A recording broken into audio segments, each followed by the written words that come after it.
Hello everyone, welcome to chapter 89 on my RLDR Custom Creations YouTube channel. There is a healthy smell of pine in the shop because my students just left about an hour ago. And I thought today what I would do is show you how I set up equipment so that people can work in my shop safely. So if you want to see what I did, all you have to do is stay tuned.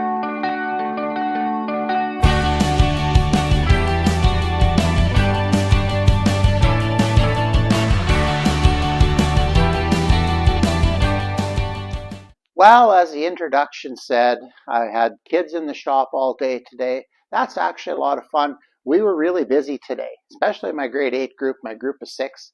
6 doesn't sound like a lot of students, and it's not.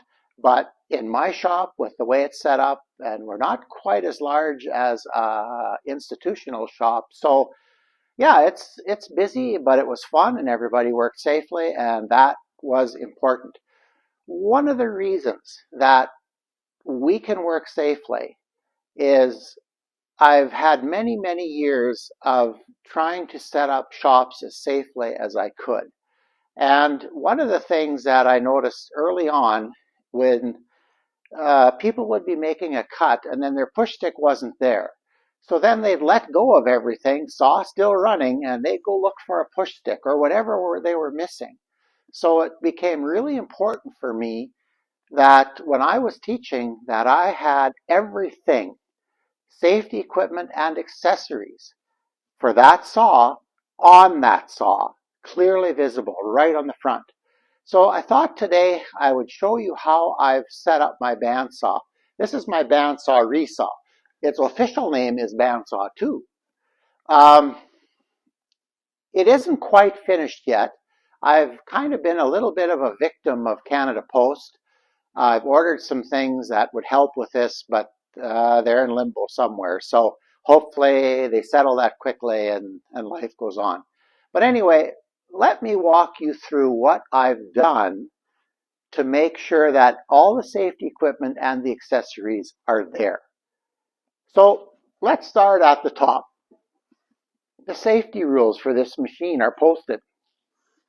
These are the same sheets that we did the assignment with, and the true and false test was based on this.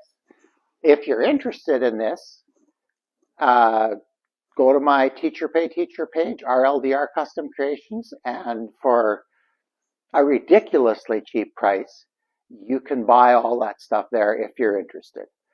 But and if you're not, well, hey, it's my channel, so a shameless plug. Hey, you gotta expect that. So anyway, I'm a face shield user when it comes to certain tools. The cutting tools and the jointer. Those would be what I would designate as face shield tools. So I have a face shield here, and one thing I haven't done yet is label it because I just haven't had time. But I like these magnets with a hook on them. Princess Auto sells them, of course. You'd know I bought it there. And they're not perfect. If I wanted this perfect, I'd shorten this. In fact, on some of them, I might take and cut them off, thread the end, and put them back together. That would be nice. But the magnet is reasonably powerful. There, got that on. And the nice thing about using magnets to attach things to your machines is you're not drilling holes and putting hooks in them.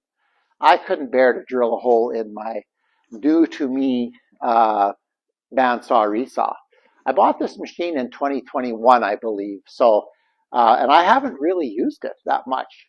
But now that we're teaching today, I used it quite a bit. I am also a firm believer in push sticks. Okay, and I've done a video on push sticks already, and but I like them, and I put rare earth magnets on them. And the red, they think, oh, that's comfortable. That's the soft part of the stick. This is just trim clad. But what it does is says, where is your hand supposed to be on here? Your hand should be in the red. And boy, I was surprised how many times I had to remind students today to move their hand back because they'd be like this, and then that distance isn't there. So they're labeled bandsaw 2, and hopefully it prevents the migration of safety equipment around the shop.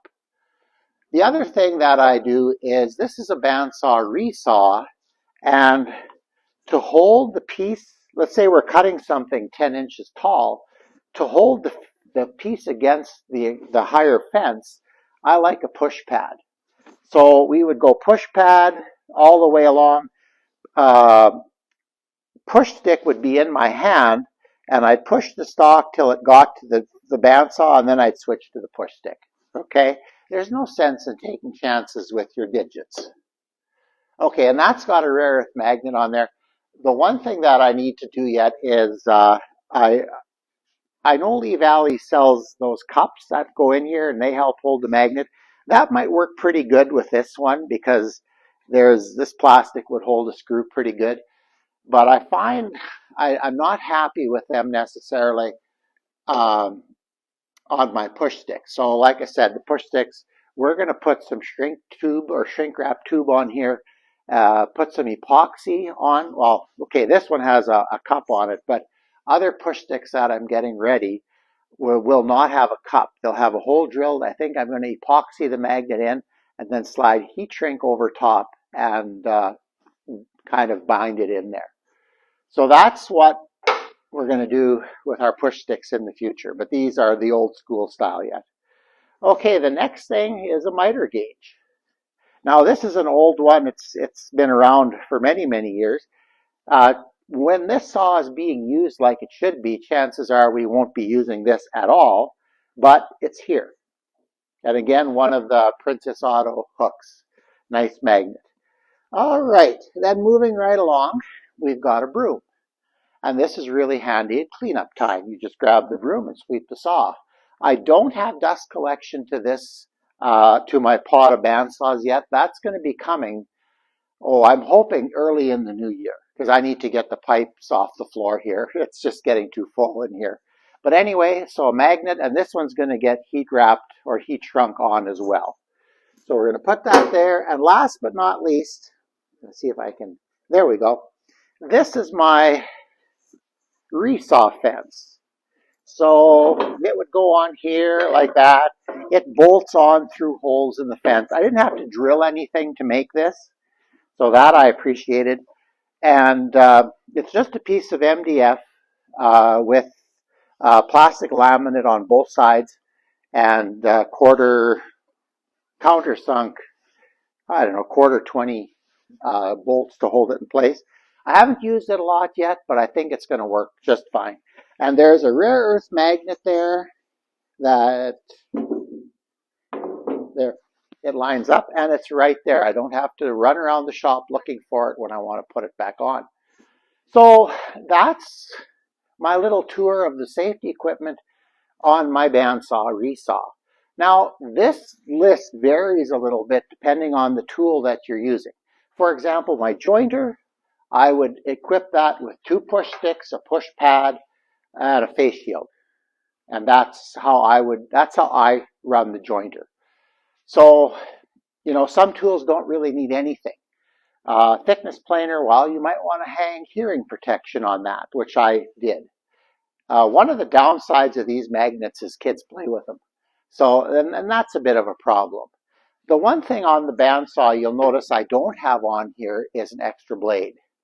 And the reason I don't have, like I always carry an extra blade for both of my saws, but I don't hang them on the tool because when you have grade 8 students in here or grade 9 students, they're curious and they're going to touch it. And those blades are pretty darn sharp. So I just, I store them some other place. And what I'm going to do is on that end of the shop under the window, I'm going to build 8 feet of base cabinet basically. And I'm using some different material for that. I think you'll find that interesting. But I'm hoping sometime in the new year, I'm going to build 8 feet and there are going to be lots of drawers in there. And we're going to take one drawer and dedicate it to bandsaw blade storage. So yeah, that way I don't have young ones cutting themselves on a blade. So I think that about brings this to a close. This works really well. I did this in the school where I taught for 32 years. For me, this is a great system, and I just thought I'd share it with you. And maybe you don't use all of it, but maybe, oh, hey, that'd be a great idea. I should maybe do that. Or maybe you even build a better system than what I have. But whatever you do, make sure that you're working safely in your shop. Think of the advantage of coming into your shop and knowing where everything is. And you would actually put things back where they belong. You wouldn't carry things around to other tools like my students sometimes do. So for a single person shop, this is a great setup. For a teaching shop, this is also an excellent setup. So with that in mind, I just want to thank you for tuning in today and watching this. We had a little burst of snow today, a first one. I should probably be out there cleaning that up, but I don't think that's going to happen today. Yeah, please remember to like and subscribe. Thank you so much for watching, and we'll see you on the next video.